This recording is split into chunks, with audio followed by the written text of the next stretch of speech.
আমার নবীর জীবনে পুরো জিন্দেগিতে 3 বার সিনা চাক হয়েছিল। কয়বার? সিনা চাক মানে বক্ষ বিদীর্ণ করা, ইংরেজিতে বলে ওপেন হার্ট সার্জারি। কি বলে? আপনাদের এই এলাকায় কারো হয় নাই? শুনছেন না এটা? ওপেন হার্ট সার্জারি, গলা থেকে নাভি পর্যন্ত একেবারে কেটে ফেলে।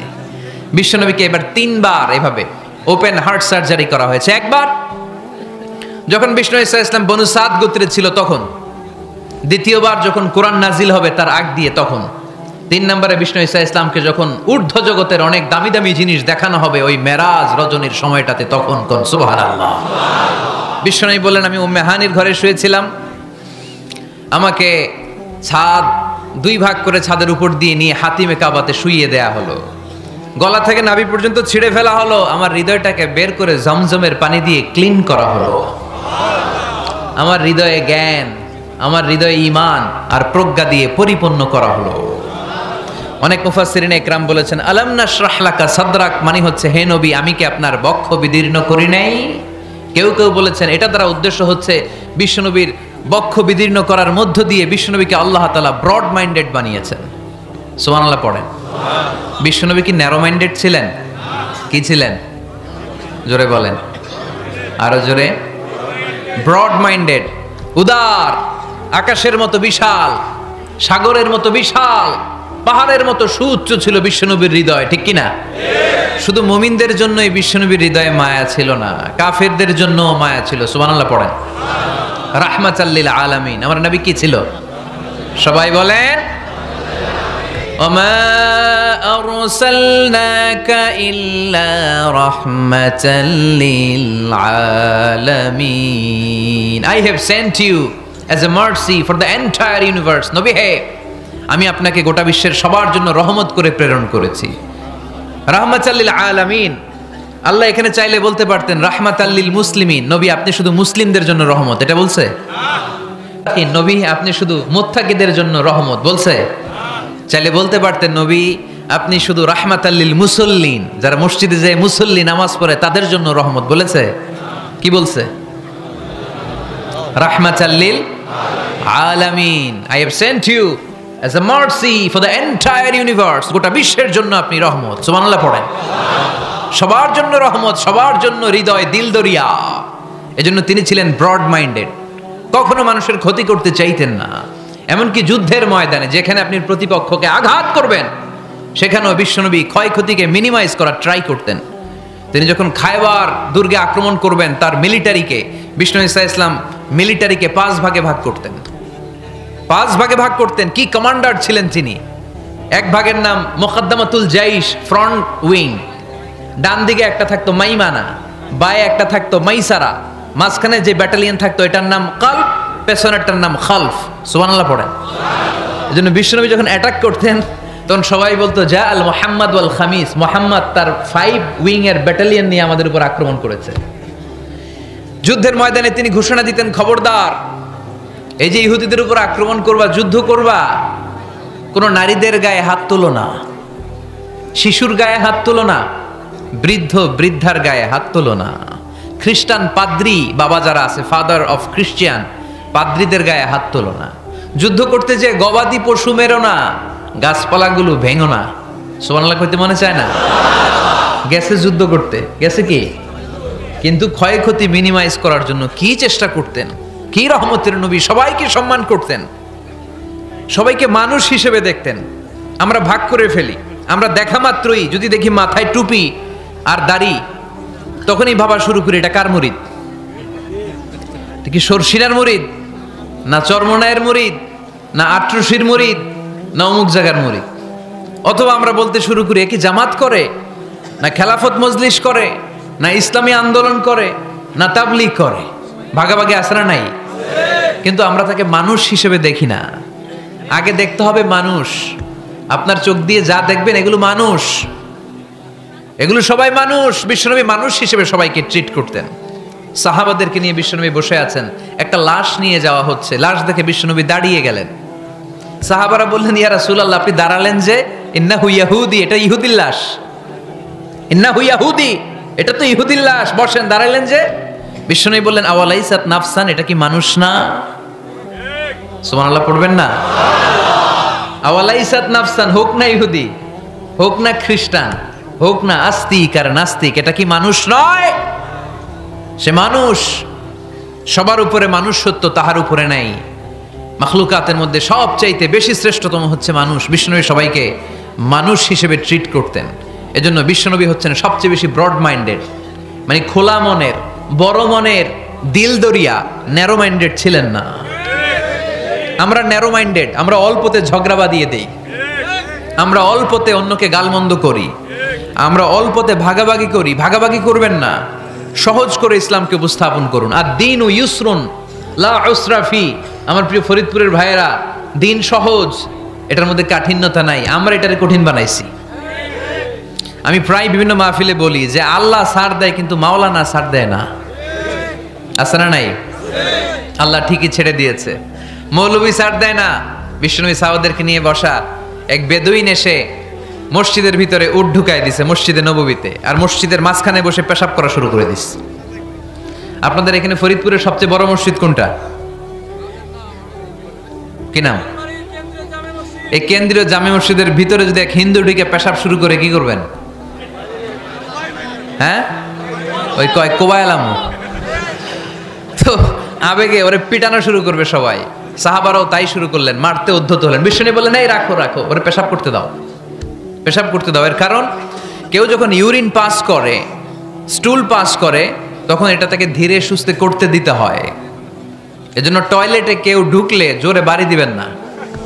তাহলে খবর আছে, কাশি দিবেন, যে একটু কাশি দিবেন এরকম, হ্যাঁ, তো এরকম কাশি দিবেন। অথবা পায়চারি করবেন। যদি পায়চারি করেন তাহলে সে বুঝবে সামওয়ান ইজ ওয়েটিং আউটসাইড, সামনে একজন ওয়েটিং করতেছে বাইরে, আমাকে বেরোতে হবে। কিন্তু আপনি যদি ওরা ডাক দেন, কুদ্দুস রে, কুদ্দুস কইবা আমি নাই, কারণ এটা ভয়ঙ্কর একটা বিষয়। আপনি যখন ইউরিন পাস করছেন খুব স্মুথলি করতে হয়, তখন ডাক দিলে পেশাব আটকায় গেলে আপনার ভয়ঙ্কর রোগ হতে পারে। কি ফিলোসোফার ছিলেন, কি বড় ডাক্তার ছিলেন বিশ্বনবী মুহাম্মদ সাল্লাল্লাহু আলাইহি ওয়াসাল্লাম। বিশ্বনবী বললেন, ওরে ডেকো না, কাজ সারতে দাও। ইচ্ছা মতো বেটা পেশাব করার পরে বিশ্বনবী গেলেন, যে বললেন, তুমি যে পেশাব করেছো তুমি কি জানো এই জায়গাটা কি? বেদুইন বলে, না আমি তো জানি না এই জায়গাটা কি। বিশ্বনবী বললেন, এটা আমাদের ইবাদতগাহ। এটা আমাদের কি? ইবাদতগাহ। এখানে ঢুকে আমরা আমাদের রবরে ডাকি, আল্লাহরে ডাকি, আমরা নামাজ পড়ি, জিকির করি, তাসবিহ পড়ি, এটা আমাদের ইবাদতগাহ। কাজটা করা তোমার মোটেও ঠিক হয়নি।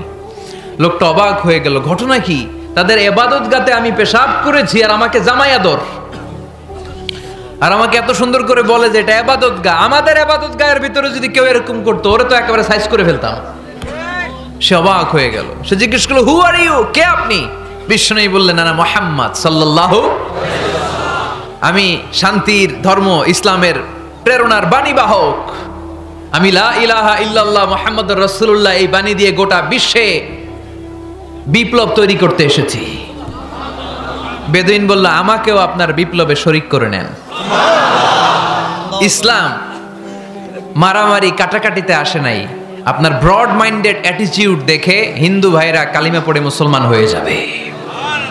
এজন্য আল্লাহ বললেন, আলাম নাশরাহ লাকা সাদরাকা ওয়া ওয়াদা'না আনকা বিজরাক আল্লাযী আনকাদা যাহরাক ওয়া রাফা'না লাকা যিকরাক। সুবহানাল্লাহ পড়েন। আলাম নাশরাহ লাকা সাদরাক, নবী হে, আমি কি আপনারে ব্রড মাইন্ডেড বানিয়ে দেই নাই? এটা আপনার জীবনে বড় নিয়ামত।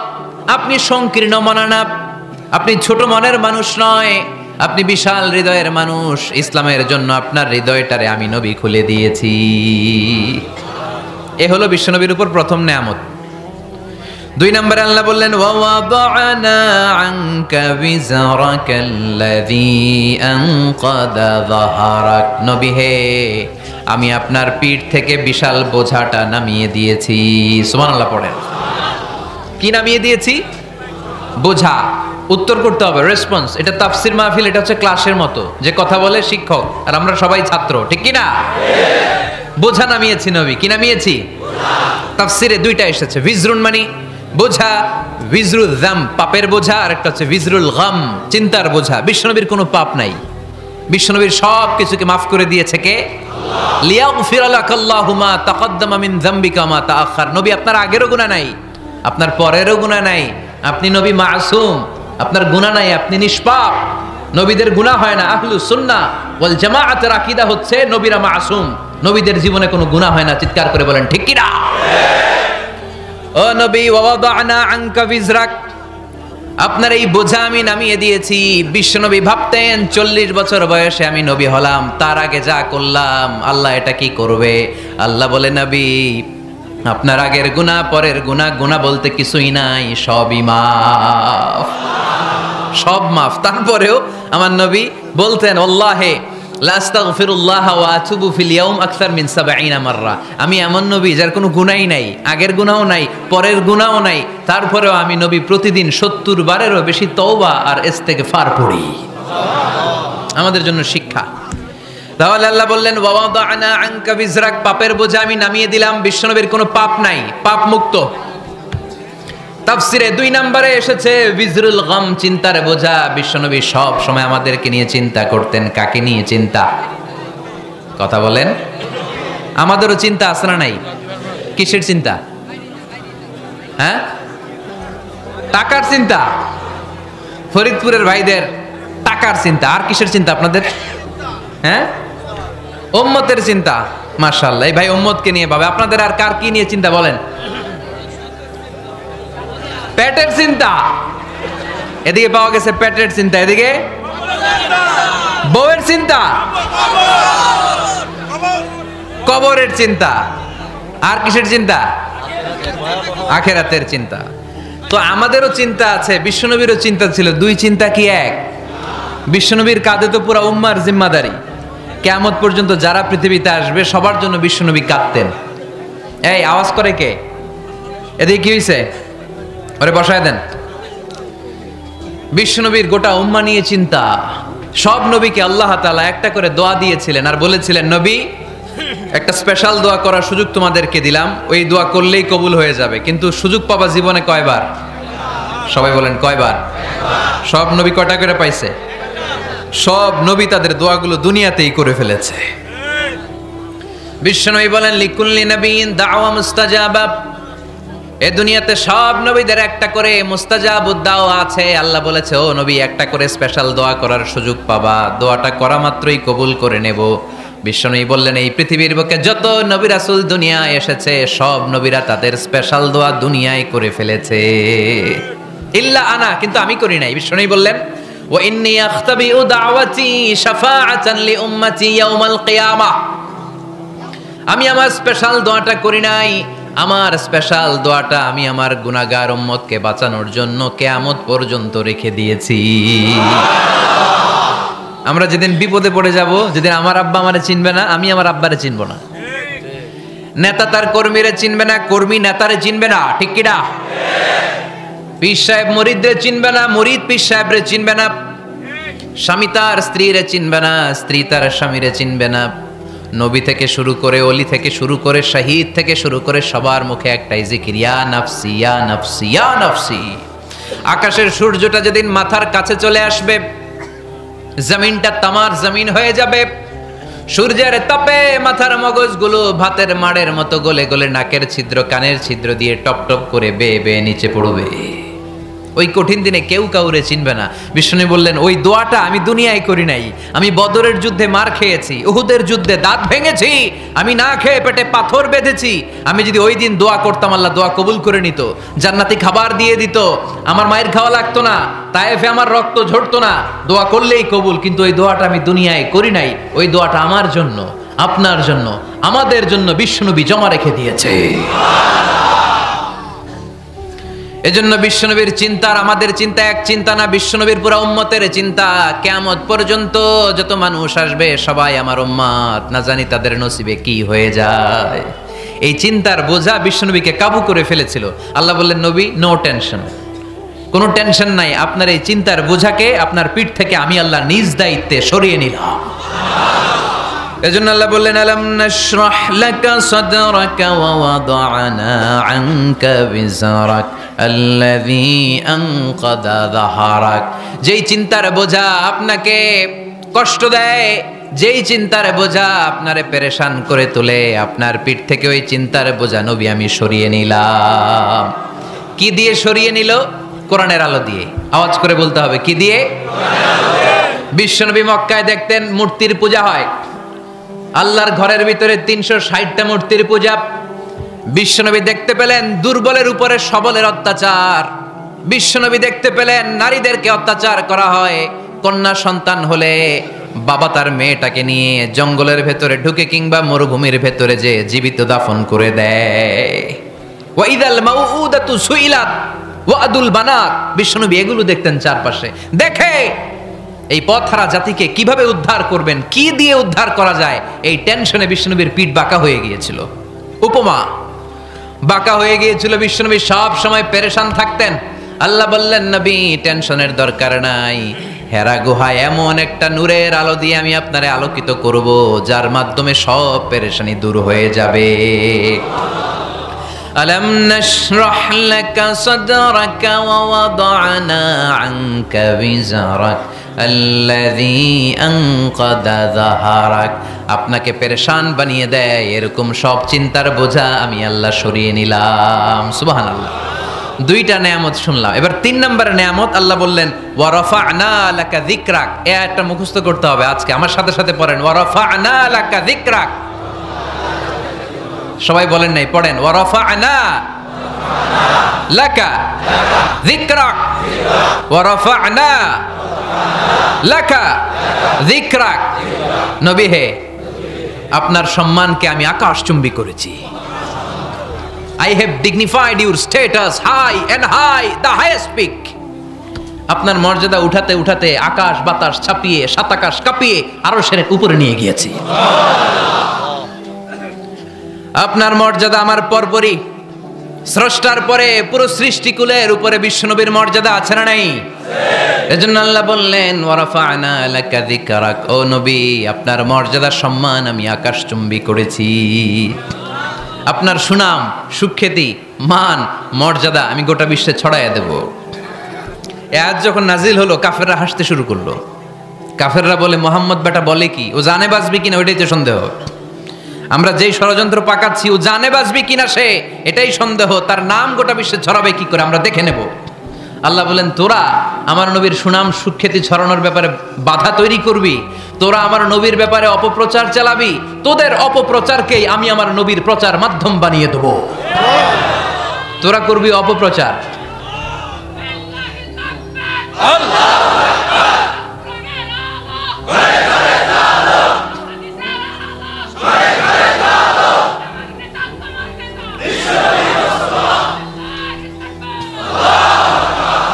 তোদের অপপ্রচারকে আমি আমার নবীর জন্য প্রচার মাধ্যম বানিয়ে দেব।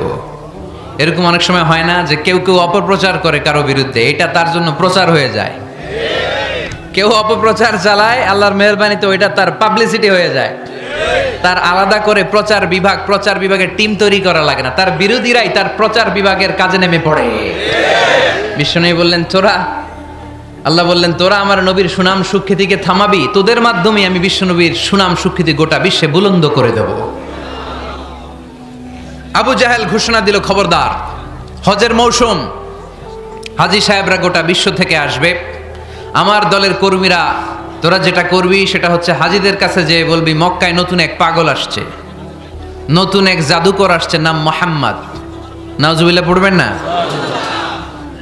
খবরদার হাজী সাহেবেরা, এই পাগলের কাছে যেও না। সব হাজিরা গোটা বিশ্ব থেকে এসে মক্কার মিনা প্রান্তরে তাঁবুর ভিতরে ঢুকেছে। আর আবু জাহেলের টিম মেম্বাররা সব তাঁবুর ভিতরে উকি মাইরা কয়, খবরদার, নতুন পাগল আইছে। সবাই কয়, নাম কি? কয়, মুহাম্মদ। নতুন পাগল এসেছে, নাম মুহাম্মদ। নতুন জাদুকর এসেছে, তার নাম মুহাম্মদ। খবরদার, তার কাছে যেও না, তার কথা শোনো না, শুনলে তোমরাও পাগল হয়ে যাবা, তোমরাও পাগল হয়ে যাবা। সে এত বড় জাদুকর, মুহাম্মদ সাল্লাল্লাহু আলাইহি ওয়াসাল্লাম এত বড় জাদুকর। তার জাদু দেখলে, তার কথা শুনলে হাজবেন্ড ওয়াইফের মধ্যে সম্পর্ক বিচ্ছিন্ন হয়ে যায়। সে এত বড় জাদুকর, তার কথা শুনলে বাবা আর ছেলের সম্পর্ক ছিন্ন হয়ে যায়। সে এত বড় জাদুকর, তার কথা শুনলে বন্ধু বন্ধু আলাদা হয়ে যায়। খবরদার হাজী সাহেবরা, তোমরা হজ করতে এসেছো করো, জমজমের পানি খাও আর খেজুর নিয়ে যাবা বাড়িতে, কিন্তু মুহাম্মদ সাল্লাল্লাহু আলাইহি ওয়াসাল্লামের কাছে যাওয়া যাবে না। আচ্ছা আপনারা বুঝে শুনে উত্তর দেন। এই যে লক্ষ লক্ষ হাজি মিনার তাবুতে বসা, আর আবু জাহেলের লোকটা যে বলল নতুন জাদুকরের নাম মোহাম্মদ, তার কাছে যেও না, এই লক্ষ লক্ষ হাজিরা এর আগে জীবনেও মুহাম্মদ সাল্লাল্লাহু আলাইহি ওয়াসাল্লামের নাম শুনছে? তার মানে মুহাম্মদ সাল্লাল্লাহু আলাইহি ওয়াসাল্লামের নাম তাদের কানে পৌঁছে দেওয়ার দায়িত্ব আবু জাহেল নিজেই নিয়ে নিয়েছে। চিল্লায় এখন ঠিক কি না? অপপ্রচার প্রচার হয়ে গিয়েছে।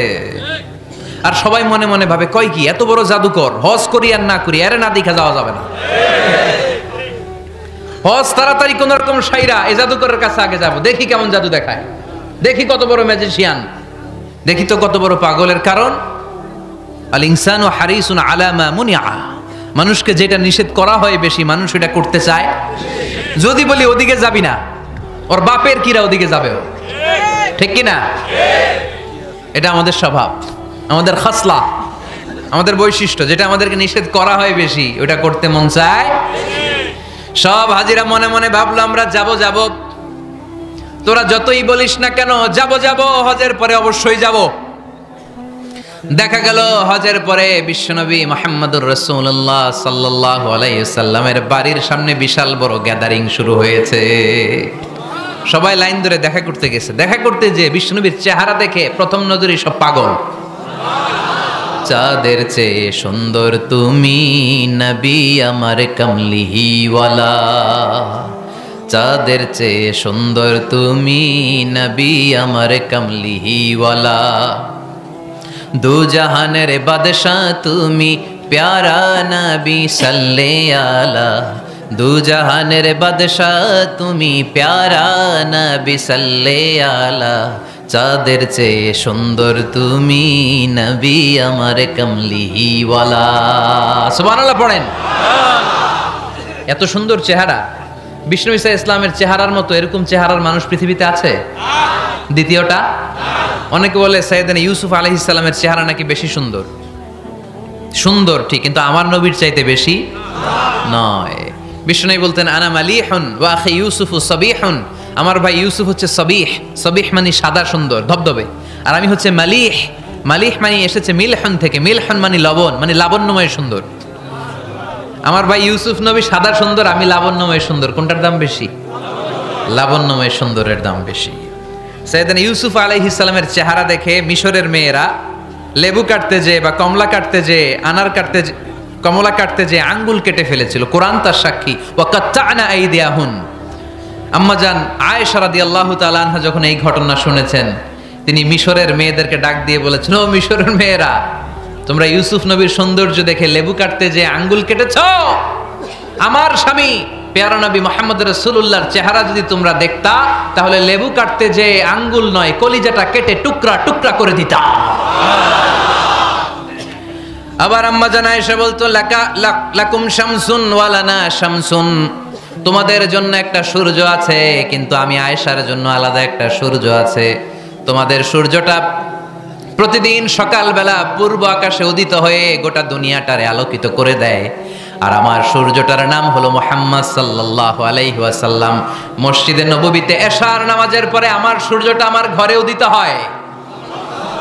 তোমাদের সূর্য সকালবেলা পূর্ব আকাশে উঠে গোটা দুনিয়াটারে আলোকিত করে, আমার সূর্য মুহাম্মদ এশার নামাজের পরে আমার ঘরের ভেতরে যখন উকি দেয়, আমার পুরো ঘরটারে আলোকিত করে দেয় কে? এত সুন্দর চেহারা ছিল, ওনার চেহারার নূর দিয়ে হারানো সুই খুঁজে পেয়েছে বিশ্বনবীর স্ত্রীরা। চিল্লায় করে আল্লাহু আকবার। বিশ্বনবীর চেহারার সৌন্দর্যের সাথে কারো সৌন্দর্যের কোনো মিল হবে? No comparison with our beloved prophet Muhammad sallallahu alayhi wasallam. Whether it's the fitness, whether it's the appearance, whether it's the status, no comparison with our prophet. এটা ফিটনেসের দিক থেকে হোক, এটা চেহারার সৌন্দর্যের দিক থেকে হোক, এটা কণ্ঠস্বরের ঝংকারের দিক থেকে হোক, সম্মান আর মর্যাদার দিক থেকে হোক, আমার নবীর সম্মানের ধারে কাছেও সম্মান পৃথিবীর কারো হতে পারে না। চিল্লায় বলেন ঠিক কি না? এজন্য আল্লাহ বললেন, ওয়া রাফা'না লাকা যিকরাক, নবী আপনার সম্মান বাড়াতে বাড়াতে আমি আকাশচুম্বী করেছি। লোকজন সব যে বিশ্বনবীর দরবারে লাইন ধরেছে, হাজিরা সব বিশ্বনবীর কাছে যে চেহারা দেখেই কুপকার, বাকি জিনিস তো পরে। অনেকে আছে না, চেহারা দেখলেই মানুষ পাগল হয়ে যায়, আছে না নাই? চেহারা দেখেই পাগল, চেহারা দেখেই পাগল। তারপর তারা মিলাতে লাগলো। মিনার তাবুতে আবু জাহেলের কর্মীরা ঘোষণা দিয়েছিল এলাকায় মুহাম্মদ নামে পাগল এসেছে। তারা মিলায়ে দেখে না, এই মহামানব কোনোদিন পাগল হতে পারে না, কারণ পাগলের চুলগুলো থাকে উস্কো খুস্কো, ঠিক কিনা? আমার নবী সাল্লাল্লাহু আলাইহি ইসলামের চুল উস্কো খুস্কো ছিল? কত সুন্দর চুল আঁচড়ে রাখতেন, জাইতুনের তেল দিতেন, আতর ঢেলে মাথার শীতের মধ্যে ঢেলে দিতেন, কপাল বেয়ে বেয়ে পড়তো, আর যেখানে সেজদা দিতেন সেজদার জায়গায় আতরের ঘ্রাণে আমোদ হয়ে যেত। হাতের তালুতে পারফিউম মাখতেন, আর মানুষের সাথে মুসাফা করলে যার সাথে মুসাফা তার হাতের সাথে নবীর ব্যবহৃত পারফিউমের ঘ্রাণ ছুটে যেত। এত পরিচ্ছন্ন ছিলেন তারা। বিশ্বনবীর চেহারার সাথে আবু জাহেলের বক্তব্যের মিল খুঁজে পায় না। তারা বলে না, এই লোক কখনো পাগল হতে পারে না। পাগলের চুল থাকে উস্কো খুস্কো, জামা থাকে ছিঁড়া ফাড়া, গায়ের মধ্যে থাকে ময়লা। পাগল কখনো দাঁত মাজে না, কিন্তু বিশ্বনবীর মুচকি হাসির ফাঁক দিয়ে দাঁতের দিকে তাকালে মানুষগুলো সব পাগল হয়ে যায়। স্মাইল দিতেন বিশ্বনবী, স্মাইল, মুচকি হাসি, তাবাসসুম। বিশ্বনবীর মুচকি হাসি দেখলে মানুষ পাগল হয়ে যেত, পাগল পাড়া হয়ে যেত। তারা বলে না না, এই মহামানব তো কখনো পাগল হতে পারে না। আবার মিলাতে লাগলো। আবু জাহেলের কর্মীরা বলেছিল এটা নাকি বড় জাদুকর, কিন্তু তারা বলে না না, এই অসাধারণ লোকটা জাদুকরও হতে পারে না, সে তো কোনো মন্ত্র পড়ে না। জাদু করার জন্য মন্ত্র পড়ার দরকার আছে না নাই? বিষ্ণুনবী কি মন্ত্র পড়তো? বিষ্ণুনবী কি পড়ে শোনাতো? চিল্লায় বলেন, কি পড়ে শোনাতো? কোরআন শোনাতো। এত সুন্দর কণ্ঠ ছিল বিশ্বনবীর, পাগল হয়ে যেত মানুষ শুনতে শুনতে, পাগল পাড়া হয়ে যেত, বিমুগ্ধ হয়ে যেত। তারা সবাই বলতে আরম্ভ করলো, আবু জাহেল তুমি মিথ্যাবাদী, তবে তোমাকে ধন্যবাদ এরকম একটা মানুষের সাথে পরিচয় করিয়ে দেওয়ার জন্য। সুবহানাল্লাহ কইলেন না? আমরা মেনে নিতে পারলাম না সে পাগল নয়, জাদুকর নয়, সে হলো এই জামানার পয়গাম্বার। আমরা পড়ে নিলাম লা ইলাহা ইল্লাল্লাহু মুহাম্মাদুর রাসূলুল্লাহ সাল্লাল্লাহু আলাইহি ওয়াসাল্লাম। ওয়া রাফা'না লাকা যিকরাক। নবী হে, এইভাবে আমি আপনার সম্মানকে বাড়িয়েছি। হাইসুমা যুকিরতু যুকিরতা মাই। নবী যেখানে আমার নাম নেওয়া হবে, আমার পরপর আপনার নামও নেওয়া হবে। পড়েন সুবহানাল্লাহ। যেখানে আমার আল্লাহর নাম, তারপরে আমার নবীর নাম আছে না নাই? কালিমার ভেতরে লা ইলাহা ইল্লাল্লাহ আমার আল্লাহর নাম শোভা পায়, তারপরে মুহাম্মাদুর রাসূলুল্লাহ দ্বিতীয় বাক্যে আমার নবীর সুন্দর নামটা আছে না নাই? কালেমার মধ্যে প্রথমে আল্লাহর নাম, তারপরে নবীর নাম। হাইসুমা যুকিরতু যুকিরতা মাই। নবী কিভাবে আপনার মর্যাদা আমি বাড়াবো জানেন? যেখানে আমি ওইখানেই আপনি, যেখানে আমার নাম নেওয়া হবে তারপরেই সৃষ্টিকুলের মধ্য থেকে শুধু আপনার নাম নেওয়া হবে। সুবহানাল্লাহ পড়েন। আপনার উম্মতেরা গোটা বিশ্বে সালাত আদায়ের জন্য আজান দিবে। আজানের প্রথম 4 বাক্যে আমি আল্লাহর বড়ত্ব, আল্লাহু আকবার। তারপরের 2 বাক্যে আমি ছাড়া কোনো ইলাহা নাই, এটার সাক্ষ্য দেয়া হবে। তারপরের 2 বাক্যে সবাই সাক্ষ্য দিতে বাধ্য, আপনি ছাড়া দুনিয়ায় আর কোনো শেষ রাসূল নাই। তার মানে আজানের মধ্যেও আমার আল্লাহর নামের পরে আমার নবীর নাম আছে না নাই? এরপর আমরা একামত দিয়ে জামাত শুরু করি। এই জামাতের আগে যে একামতটা দেই, এই একামতেও আল্লাহর নামের পরে আমার নবীর নামটা আছে না নাই? আল্লাহু আকবার, আল্লাহু আকবার।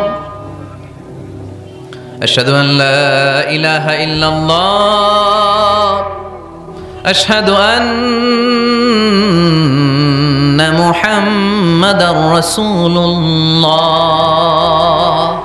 সাল্লাল্লাহু। তার মানে আজানে আমার নামের পরে আপনার নাম, একামতে আমার নামের পরে আপনার নাম। নামাজের শেষে যখন আমরা শেষ বৈঠকে বসি, সেখানে বিশ্বনবীর উপর দুরূদ আছে না নাই? তার মানে সব জায়গায় বিশ্বনবীর নাম নেওয়াকে আবশ্যক করে দিয়েছে কে? নবী হে, এই গোটা বিশ্বের ভেতরে সূর্য উঠবে, সূর্য ডুববে, শীত যে গ্রীষ্ম আসবে, দিন যে রাত আসবে, এক মুহূর্তের জন্য আপনার নামের আলোচনা থামবে না। চিল্লায় বলো ঠিক কিনা? রাফা'না লাকা যিকরাক, I have dignified your status very high, very high।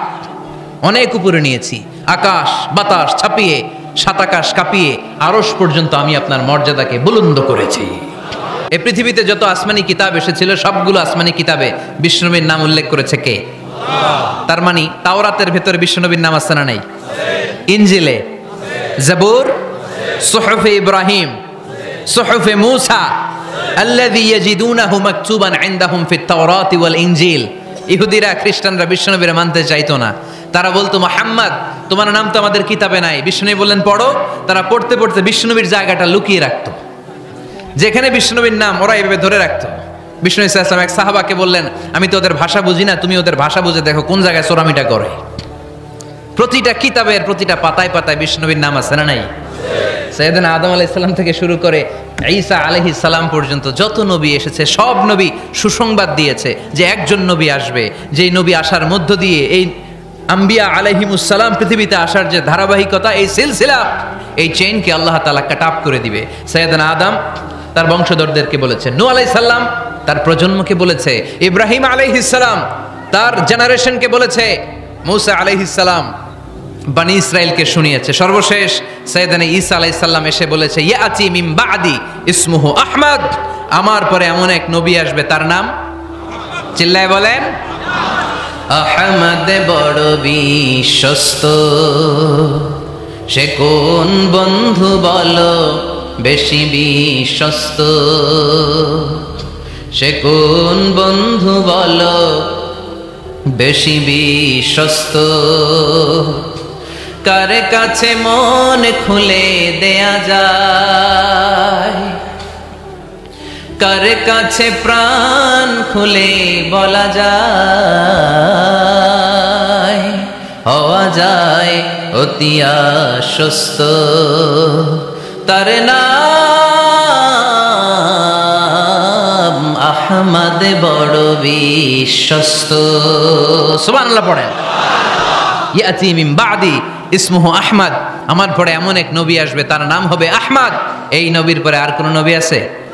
চিল্লায় বলেন, লা নবিয়্যা বাদি ওয়ালা রাসূলা, আমার পরে কোনো নবীও নাই, আমার পরে কোনো রাসূলও নাই।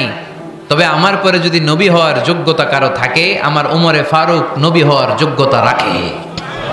কোন নবী নাই, খাতামুন নবিয়্যিন, আমার পরে কোনো নবী নাই। তার মানে বিশ্বনবীর জীবনে 3 নম্বর নিয়ামত হলো রাফা'না লাকা যিকরাক, মর্যাদা আমি বাড়াতে বাড়াতে বাড়াতে বাড়াতে নবী অনেক উপরে নিয়েছি।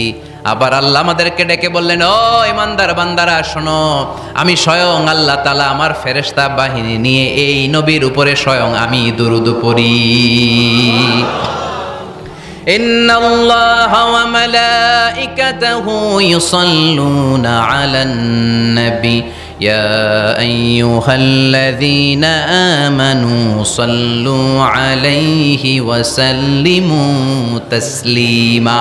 পড়েন, আল্লাহুম্মা সাল্লি আলা মুহাম্মদ ওয়া আলা আলি মুহাম্মদ কামা সাল্লাইতা আলা ইব্রাহিম ওয়া আলা আলি ইব্রাহিম ইন্নাকা হামিদুম মাজিদ। আল্লাহুম্মা বারিক আলা মুহাম্মদ وعلى آل محمد كما باركت على إبراهيم وعلى آل إبراهيم إنك حميد مجيد। চিৎকার করে পড়েন সুবহানাল্লাহ। এমন নবী যে নবীর উপর আল্লাহ নিজেই দুরূদ পড়ে, ফেরেশতারা পড়ে, এজন্য আমাদের উপর আর দরকার আছে না নাই? আবার আল্লাহ বললেন, নবী আপনি এমন নবী যেই নবীকে আমি হাউজে কাউসার দিয়েছি, লক্ষ লক্ষ নবীদের কাউরে কিয়ামতের দিন আমি হাউজে কাউসারের মালিক বানাবো না, শুধুমাত্র কেবলমাত্র একমাত্র আপনি ছাড়া। ইন্না আ'তাইনাকাল কাউসার ফাসাল্লি লিরাব্বিকা ওয়ানহার ইন্না শানিআকা হুয়াল আবতার। সুবহানাল্লাহ পড়েন। এই হাউজে কাউসারের পানি খেতে চান, পান করতে চান? বিশ্বনবী না দিলে খাইতে পারবো আমরা? হাউজে কাউসার পান করতে চান কারা? হাত তুলে দেখান।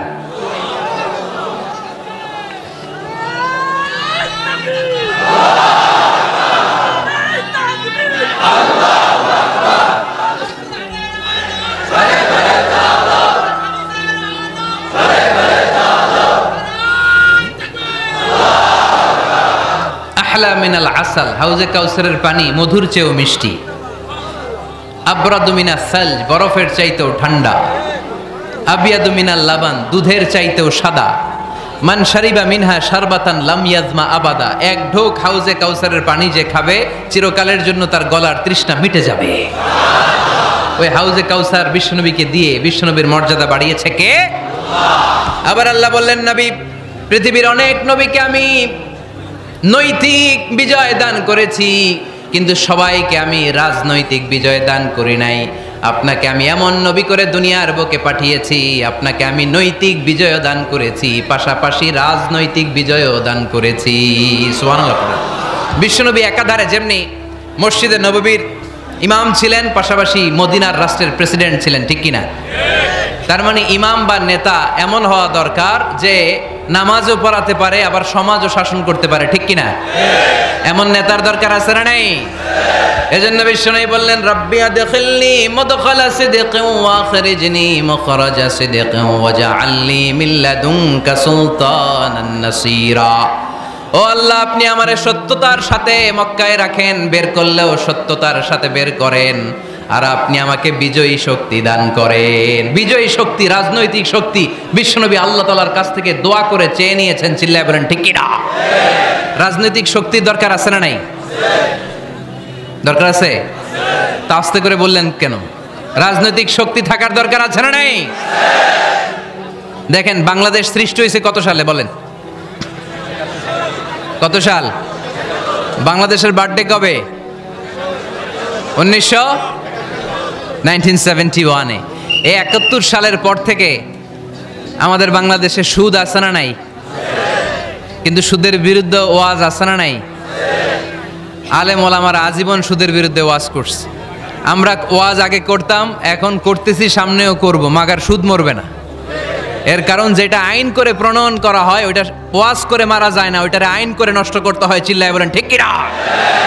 আমি সারা জীবন সুদের বিরুদ্ধে ওয়াজ করলে সুদ যাবে না, কিন্তু দেশনেত্রী মাননীয় প্রধানমন্ত্রী যদি কালকে ঘোষণা দেয় বাংলাদেশের কোনো ব্যাংকে ব্যাংকিং ফিনান্সিয়াল ট্রানজ্যাকশনে কোনো সুদ চলবে না, তার পরের দিন থেকে বাংলাদেশে কোনো সুদ থাকবে না। চিল্লায় বলেন ঠিক কিনা?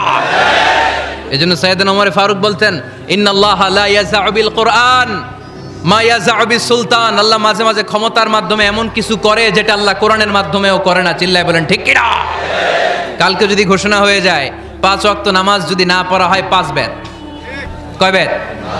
চেয়ারম্যান না পড়লে চেয়ারম্যানের পিছনে 5 বেত, এমপি না পড়লে এমপির পিছনে 5 বেত। কথা বলেন? মাননীয় প্রধানমন্ত্রী যদি এটা ঘোষণা দিয়ে দেয় যে কালকে থেকে নামাজ না পড়লে 5 বেত, এটা সবার জন্য এই আইন। একটা বেনামাজি খুঁজে পাওয়া যাবে? সব কই দৌড়াবে? মসজিদে অজু থাকলেও দৌড়, না থাকলেও দৌড়। কারণ মায়ের উপরে কোনো ওষুধ আছে? কথা বলেন? কারণ মায়েরে ভিটামিন আছে, মায়েরে কি আছে? এজন্য ইন্নাল্লাহা লা ইয়াযাউ বিল কুরআন মা ইয়াযাউ বিস সুলতান। মাঝে মাঝে আল্লাহ ক্ষমতা দিয়ে এমন কিছু করে যেটা মাঝে মাঝে আল্লাহ কোরআন দিয়েও করে না। এজন্য অনেক নবীকে নৈতিক বিজয় দান করলো। বিশ্ব নবীকে শুধু নৈতিক বিজয় নয়, পাশাপাশি রাজনৈতিক বিজয়ও দান করেছে কে? তিনটা নেয়ামতের ঘোষণা দিয়ে আল্লাহ বললেন, আলাম নাশরাহ লাকা সাদরাকা ওয়া ওয়াদা'না আনকা বিজরাক আল্লাযী আনকাদা যাহরাক ওয়া রাফা'না লাকা যিকরাক। পড়েন সুবহানাল্লাহ। নবী হে, আপনার মর্যাদা আমি অনেক বাড়িয়েছি। আপনার কথা শুধু মুসলমানেরাই বলে না, হিন্দুরাও বলে। আছে না নাই?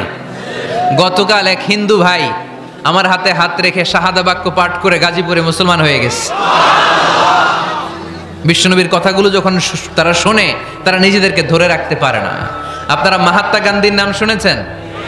তিনি ভারতের অবিসংবাদিত নেতা। বিশ্বনবীর ব্যাপারে কমেন্ট করেছেন যে এরকম নেতা পৃথিবীতে আর দ্বিতীয়টা কখনো হবে না। মহাত্মা গান্ধী কি মুসলমান না হিন্দু? গোটা বিশ্বের খ্রিস্টানরা বিশ্বনবীকে নিয়ে এখন মাতোয়ারা। মাইকেল এইচ হার্ট, খ্রিস্টান, একটা বই লিখে গোটা বিশ্ব কাঁপিয়েছেন, দি 100 ranking of the most influential people and person in the world. পৃথিবী কাঁপানো 100 জন মনীষীর জীবনী নিয়ে একটা বই তিনি করেছেন। এই 100 জন মনীষীর জীবনীর মধ্যে যাকে নাম্বার 1 তিনি করেছেন, তিনি হচ্ছেন আমার নবী, আপনার নবী, পেয়ারা নবী, বিশ্বনবী মুহাম্মদুর রাসূলুল্লাহ সাল্লাল্লাহু আলাইহি ওয়াসাল্লামের। মাইকেল এইচ হার্ট কি মুসলমান? সে একজন খ্রিস্টান। তার মানে ওয়া রাফা'না লাকা যিকরাক, বিশ্বনবীর সম্মান শুধু আমাদের মুখ দিয়ে প্রচারিত হয় না, ইহুদি, খ্রিস্টান, বৌদ্ধদের মাধ্যমেও বিশ্বনবীর সম্মানকে বাড়িয়ে দিচ্ছে কে? I have studied him, the wonderful man in my opinion, far from being antichrist, and he must be called the savior of humanity. খ্রিস্টানরা বলছে আমরা এই মুহাম্মাদের জীবনী গবেষণা করে পড়েছি, তাকে খ্রিস্টান বিরোধী বলা তো দূরের কথা, তাকে মানবতার ত্রাণকর্তা বলতে হবে। তিনি গোটা বিশ্বের জন্য সুপারম্যান হয়ে পৃথিবীতে এসেছে। As a father, as a teacher, as a lawgiver, as a lawmaker, Muhammad is the superman of the world. স্বামী হিসেবে, পিতা হিসেবে, নেতা হিসেবে, নবী হিসেবে মুহাম্মদ সাল্লাল্লাহু আলাইহি ওয়াসাল্লাম সাধারণ কোনো মানুষ নয়, তিনি গোটা বিশ্বের জন্য সুপারম্যান হয়ে পৃথিবীতে আগমন করেছে। ওয়ারাফা'না লাকা যিকরাক, নবী দুশ্চিন্তা করবেন না, টেনশন করবেন না, আমি আপনার সম্মানকে বাড়িয়ে দেব। এই তিনটা নিয়ামতের বর্ণনা সূরা ইনশিরাহের ভিতরে বর্ণনা করলেন কে? এরপরে রাব্বুল আলামিন বিশ্বনবীকে নিয়ামতের বর্ণনার ঘটনা শুনিয়ে বিশ্বনবীকে সান্ত্বনা বাণী শোনাচ্ছেন আর পড়ছেন, ফা ইন্না মাআল উসরি ইউসরান, ইন্না মাআল উসরি ইউসরা। নবী গো, নিশ্চয়ই কষ্টের পরে আছে আনন্দ, দুঃখের পরেই আছে সুখ। সুবহানাল্লাহ। কষ্টের পরে আনন্দ, দুঃখের পরে। The struggle isn't permanent in our life. দুঃখ কষ্ট এটা আমাদের জীবনে পার্মানেন্ট না, এটা সাময়িক। আচ্ছা, আওয়াজ করে উত্তর দেন তো, এক বছরে কয়দিন আপনাদের ফরিদপুরে? কয়দিন? 365 দিন। গত 365 দিনে না খেয়েছিলেন কয়দিন? 20 দিন, 30 দিন। তার মানে অল্প কিছুদিন না খেয়েছিলাম, সারা বছরই খেয়েছিলাম, ঠিক কিনা? আচ্ছা, তো 365 দিনে অসুস্থ ছিলেন কয়দিন? 4-5 দিন, কিংবা 20 দিন, কিংবা 1 মাস, কিংবা 56 দিন, কিংবা 65 দিন। তার মানে বাকি 300 দিন আরামে ছিলাম কি ছিলাম না? তার মানে আমাদের জীবনে দুঃখ বেশি না আনন্দ বেশি? সুখ বেশি না কষ্ট বেশি? এজন্য আল্লাহ বললেন, খবরদার, মুমিন কখনো হেরে যায় না, মুমিনের হারাবার কিছু নাই। মুমিনের জীবনে যদি আনন্দ আসে, মুমিন শুকরিয়া করে, শুকরিয়া করলে সওয়াব আছে না নাই? আর মুমিনের জীবনে যদি দুঃখ আসে, মুমিন সবর করে, ধৈর্য ধরে, ধৈর্যেও সওয়াব আছে না নাই? তাহলে আমাদের সব দিক দিয়েই তো লাভ। আনন্দের দিনগুলাতে শুকরিয়া করব, আর দুঃখের দিনগুলাতে ধৈর্য ধরবো, দুইটার মধ্যে সওয়াব আছে না নাই? এজন্য বিশ্বনবী বললেন, আজাবান লি আমরিল মুমিন, মুমিনের বিষয়টা খুবই আশ্চর্যের। ফাইন আসাবাতহু সাররাউন শাকারা, মুমিন যদি আনন্দে থাকে সে শুকরিয়া করে, শুকরিয়া করলে লাভ আছে না নাই? ওয়াইন আসাবাতহু দাররাউন সাবারা, আর দুঃখে পড়লে সে সবর করে, ধৈর্য ধরে, ধৈর্য ধরলে সব আছে না নাই? তার মানে আমাদের হারাবার কিছু আছে? মাঝে মাঝে আল্লাহ আমাদেরকে দুঃখ কষ্ট দিয়ে পরীক্ষা করতে চান, এগুলো আমাদের জন্য খারাপ নয়। এই দুঃখ কষ্ট বিপদ আমাদের কোমরকে সোজা করে, আমাদের পায়ের মাটিকে শক্ত করে, চিল্লায় বলেন ঠিক কিনা? প্রতিকূল পরিবেশে কিভাবে বাঁচতে হয় এই দুঃখ কষ্ট আমাদেরকে শিখায়। এজন্য মুমিন বান্দার বৈশিষ্ট্য হচ্ছে দুঃখ কষ্ট বেদনা জ্বালা এগুলোতে সে আপসেট হয় না, সে হাল ছেড়ে দেয় না, সে ভরসা রাখে একজনের উপর, চিল্লায় বলতে হবে তিনি কে? আল্লাহ। কারণ মুমিন জানে রাত্রি যত গভীর হয়, অন্ধকার তমানিসা ভেদ করে সুবহে সাদিক হয়। মুমিন জানে গর্ভবতী নারীর পেটের ব্যথা যেই দিন বাড়তে থাকে, ওই দিনই নতুন মেহমান আগমনের সময় ঘনাতে থাকে। মুমিন জানে তার জীবনে দুঃখ কষ্ট বিপদ যত বাড়তে থাকে, সুখের দিন কাছে আসতে থাকে। এজন্য মুমিনের হারাবার কিছু নেই। ফা ইন্না মাআল উসরি ইউসরা, ইন্না মাআল উসরি ইউসরা। নবী হে, কষ্টের পরেই আছে আনন্দ, দুঃখের পরেই আছে সুখ। আপনি সমস্যায় পড়েছেন, ওই সমস্যার সমাধানও আছে না নাই? এই পৃথিবীতে এমন কোন সমস্যা আছে যেটার সমাধান নাই? কথা বলেন। সমস্যা তৈরি করেছে কে? আবার সমাধানও দিয়েছে কে? আল্লাহ doesn't create a lock without its key. আল্লাহ কখনো চাবি না বানাইয়া ওইটার তালা বানায় নাই। কথা কন। তালাও যেহেতু আছে, ওই তালার চাবিও বানিয়েছে কে? মা আনজালাল্লাহু দাআন ইল্লা আনজালাল্লাহু লাহু শিফা। আল্লাহ দুনিয়ায় এমন কোন রোগ পাঠায় নাই যেই রোগের ঔষধ বানায় নাই, এমন কোন রোগ নাজিল করে নাই যেই রোগের কোনো চিকিৎসা বানায় নাই, হয়তো সেটা আবিষ্কার হয় নাই। অনেকে ক্যান্সারের কথা বলতে পারেন যে হুজুর ক্যান্সার এমন রোগ, এই ক্যান্সার তার নাই কোনো অ্যান্সার, কিন্তু বিজ্ঞানীরা বলতেছে এটারও অ্যান্সার আবিষ্কৃত হচ্ছে। সুবহানাল্লাহ কইবেন না? কিছু কিছু ক্ষেত্রে হয়েও গিয়েছে। এজন্য দুঃখের পরেই আছে সুখ, কষ্টের পরেই আছে আনন্দ। এই দুনিয়াটাই এরকম, কষ্টের পরই আনন্দ। দেখবেন তারাবির নামাজ 20 রাকাত পড়তে কষ্ট লাগে না? কোমরে ব্যথা, হাঁটুতে ব্যথা, কিন্তু 20টা রাকাত যখন শেষ করে মসজিদ থেকে বের হই, একটা আনন্দ আছে না নাই? কষ্ট করে পরীক্ষার জন্য প্রিপারেশন নিলেন আপনি কয়েক মাস, কিন্তু ফলাফল যখন ভালো হয় তখন একটা আনন্দ আছে না নাই? সারাদিন রোজা রাখলেন রমজানে, কি কষ্ট, তৃষ্ণায় গলা ফেটে যায়, কিন্তু ইফতারির সময় যখন রুহাবজা শরবতটা খাই কেমন লাগে? একটা আনন্দ আছে না নাই? এজন্য আল্লাহ বললেন فإن مع العسر يسرا إن مع العسر يسرا। ও নবী, কষ্টের দিন মক্কায় অল্প কিছু দিন, মদিনাতে আনন্দের দিন অপেক্ষা করছে। আমাদের জীবনে যদি দুঃখ কষ্ট আসে আমরা ধৈর্য ধরবো, তাওয়াক্কুল করবো একজনের উপর, তিনি কে? কারণ আমরা বিশ্বাস করি কষ্টের দিন এটা চিরকালের জন্য নয়, সামনে আনন্দের দিন আমাদের জন্য সেট করে রেখেছে কে? তাহলে আমরা সূরাতুল ইনশিরাহ থেকে 3টা নিয়ামতের বর্ণনা শুনলাম, বিশ্বনবীকে কি সান্ত্বনা দেয়া হলো সেটা শুনলাম। এবার 2টা গাইডলাইন শুনে তাফসীর আমরা শেষ করব। শুনতেছেন? কষ্ট হচ্ছে তো উঠা বসা করতেছেন কেন? উঠলেন কারা কারা? শেষ করে দিব? দোয়া করে দেই। কি গাইডলাইন দিলেন শুনবেন? কে কে শুনবেন না হাত তোলেন।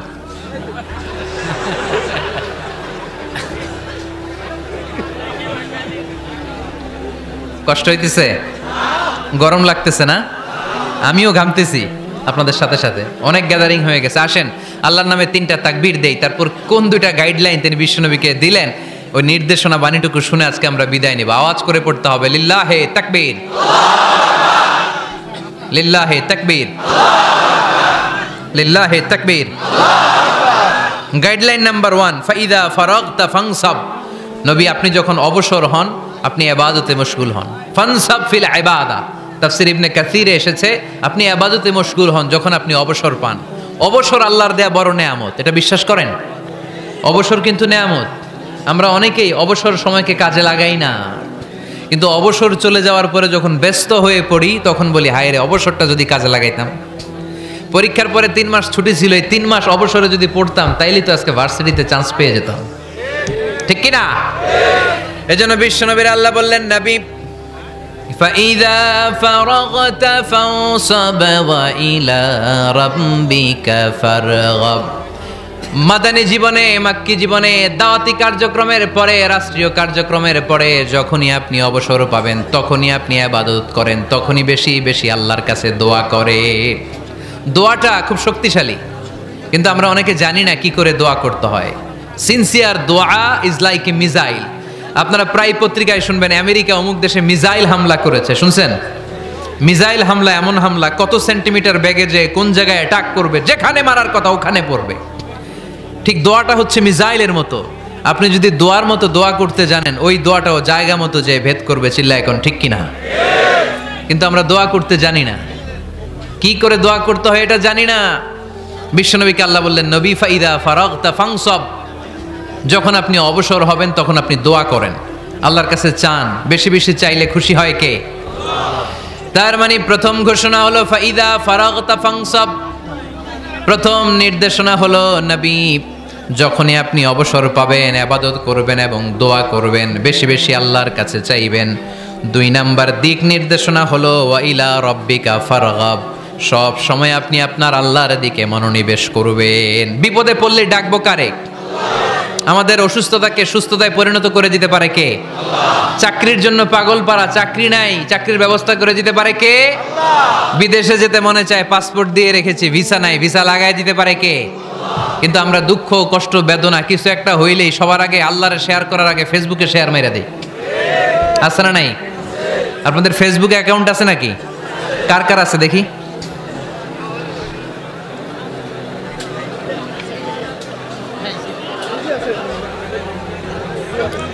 আছে আছে। এটার জন্য আমরা ভালো কাজে লাগাই, ঠিক কিনা?